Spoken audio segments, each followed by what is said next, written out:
Welcome into a new episode of the Bengals Beat Podcast. I'm your host, Kelsey Conway, here at Paycor Stadium with podcast producer and photographer Sam Green. And we are joined by Erick All, the Bengals rookie, who all of our listeners in Cincinnati probably know this guy and his name pretty well, even before the Bengals drafted you. But then now, hometown kid gets drafted to your hometown team.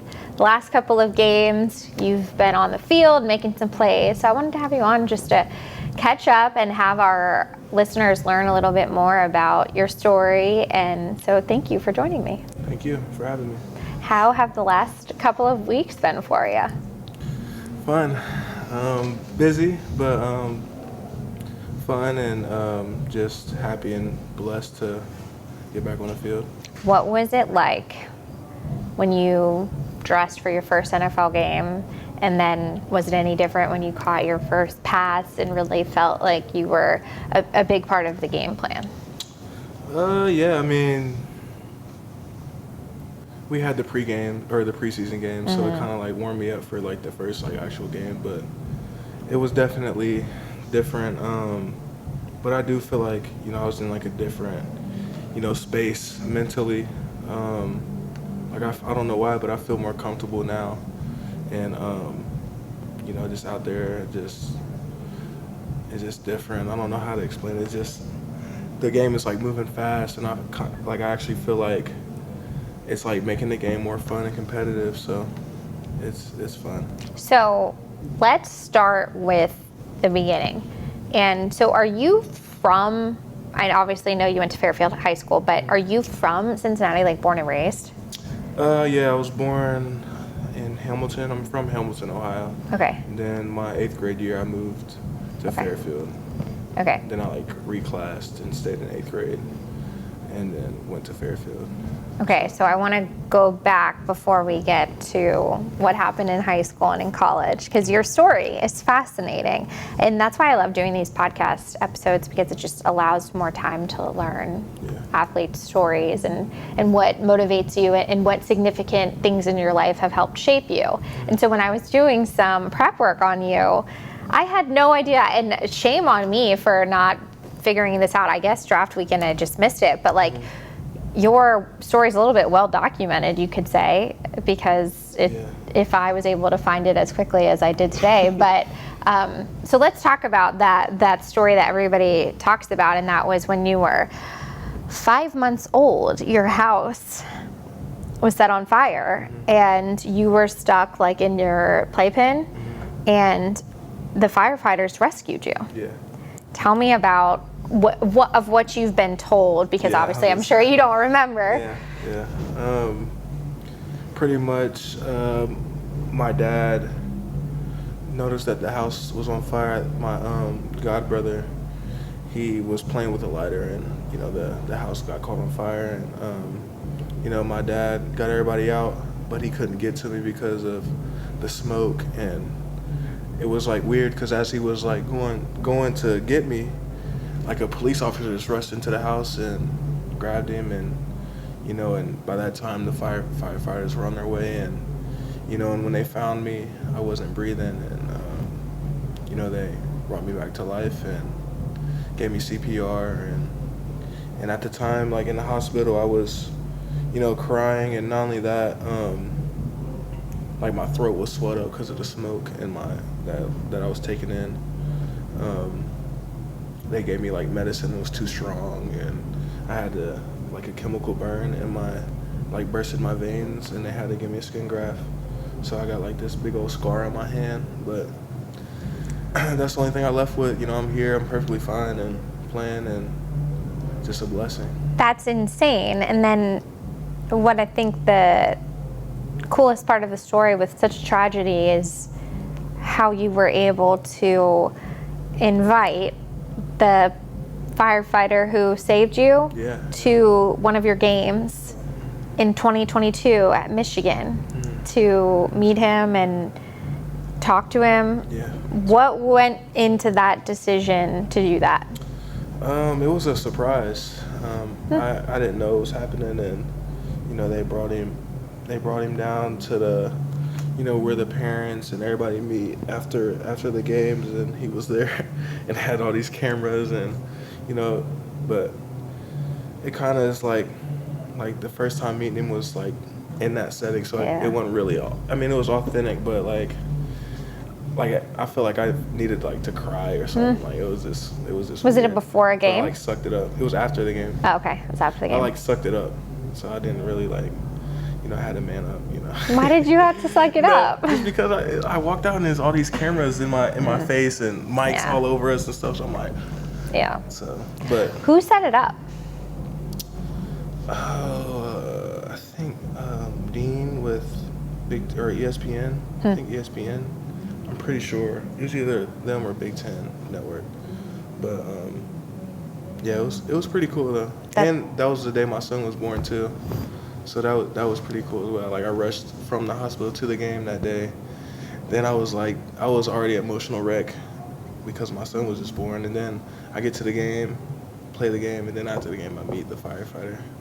It's hearing that, and obviously when it happened to you, you were so young, but it feels like this has followed you and clearly serves some meaning to you if that time you got to meet the guy that saved your life was on the same day your son was born. I mean, talk about like divine timing, right?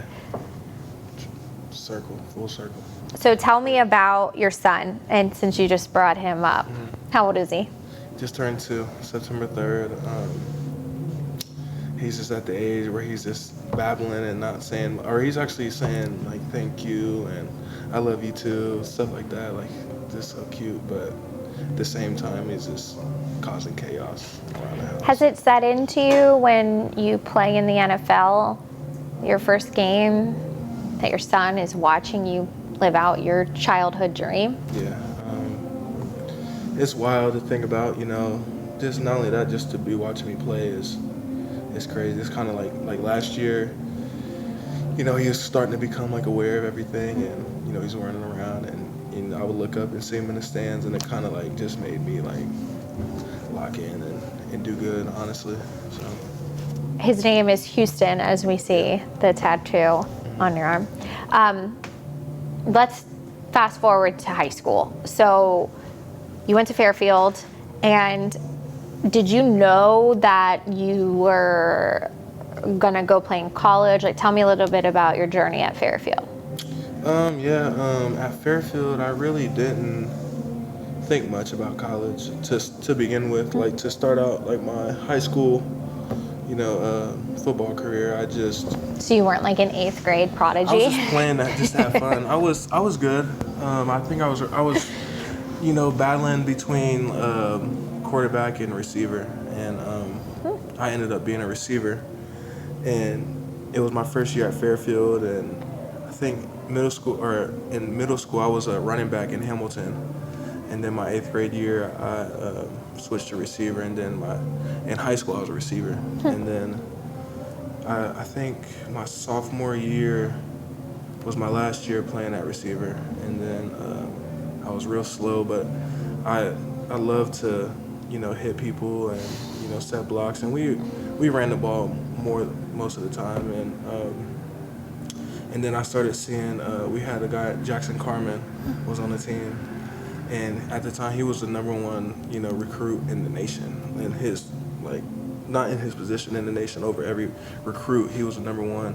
So we had all these colleges come to our school and watch him practice and stuff. I'm just looking at it, and I'm going to all these games. Me and him were real close in high school, and I'm going to all these games on Saturdays, and I just knew I wanted to do that, and it just lit a fire under me. I was real underweight for a tight end. I lifted. It's wild to think that now, sitting next to you. Yeah, I was like scrawny. I was this frail boy. I couldn't even. I got videos on my phone. Pictures, or I don't believe it, Eric. I got videos on my phone. I can send you of me and Jack working out in my basement, and I was just this frail boy who couldn't even bench press 220 or 205, and yeah, it's embarrassing. But yeah, at the end of my sophomore year, Coach Krause came up to me and was like, "Hey, you wanna be a tight end?" And I was like, whatever. If we're gonna win games, heck yeah. And then it worked out perfect. I think before the season, I had an offer from UC, and I had like 3 or 4 more offers, and I went to this thing out in San Antonio. Said no to your hometown school. Yeah. What's that? I went to University of Cincinnati, so yes. Yeah, I mean, We could have used you. it was. You guys had Josh Wiley out of. That's a pretty good LaSalle, tight right? ends. Yeah, I he's a mean, dog. Travis Kelsey, Josh, Yeah, he's. Josiah, Yeah. plays for yeah. Packers. Yeah. Josiah who? DeGuara. Oh, okay. Yeah, he. I don't know. I just didn't want to stay in Cincinnati. It was nothing against the school. I just didn't want to stay in Cincinnati, but I fell in love with Michigan, and I committed, and then my senior year came and played there, and then went to Michigan. So, and man, that was just fun. Why did you leave Michigan to go to Iowa? I just felt like at the time, I was just ready to part ways, and had to do, what was best for my career, and sucks, but unfortunately I had to leave, and there was nothing, there was nothing personal or anything. It was just time to go. Do you feel like, based off of the success Iowa has had at tight end, with tight ends Kittle and Sam Laporta, it almost feels like that ended up being a great situation for you, even though you probably necessarily didn't want to leave Michigan, but yeah, it set you up well. To leave, my friends, and for me it felt like family at Michigan, but it was almost like I got to showcase a whole different side of my game. Like, I got to catch the ball downfield. I got to catch screens and things like that, like things I wouldn't do at Michigan. And I went to Iowa and got to showcase that side of my game. So it worked out perfect. But at the same time, like I would be at Iowa and I would just think back, like, man, like I miss my guys. But they understood. Yeah. It was cool. Well, it worked out for you. Yeah. Before I let you go, I want to talk a little bit about the now for you. In these couple of games, you've really been able to make a name for yourself as a blocker and as someone who can be a reliable pass catcher for Joe Burrow. What do you feel like your biggest strength as a tight end is? I say just being versatile and just being able to do whatever the coaches ask me to do. But I love hitting people and being physical and just in the game itself. Whether it's special teams or offense. But it's just fun. Just going out and just being a football player is probably my strongest aspect of the game. Was catching passes from Joe Burrow what you envisioned it to be, or what you thought it might be when it finally happened for you, or different? He throws the ball like it's very catchable, and it's never too hard or too soft. I kind of was expecting, like in the NFL, like those quarterbacks like launch the ball. It's just coming in like perfect. It's just, he makes it easy for the receiver, I'd say, for sure. Last one. When you score your first NFL touchdown, do you have something you plan to do, or is it just going to be a whatever comes to mind type of thing? It's probably just going to be whatever comes to mind. I'm probably just going to do something real goofy. Like, I don't know. I feel like like Mike, he just does the goofy, gritty. Yeah. I'm going to do something just goofy and to where everybody just makes fun of me. Okay. I love that. I love that energy, to be able to make fun of yourself. I'm that way too. Yeah. I hope that's soon. And too. it would be That'd be exciting if it could happen, on Monday Night Football in your hometown in front of all of the people that have watched you, whether it was in high school or throughout your career. Yeah, It's been awesome to watch your success through the first part of the season, and we wish you nothing but a successful, healthy rookie season. And thank you so much for joining me.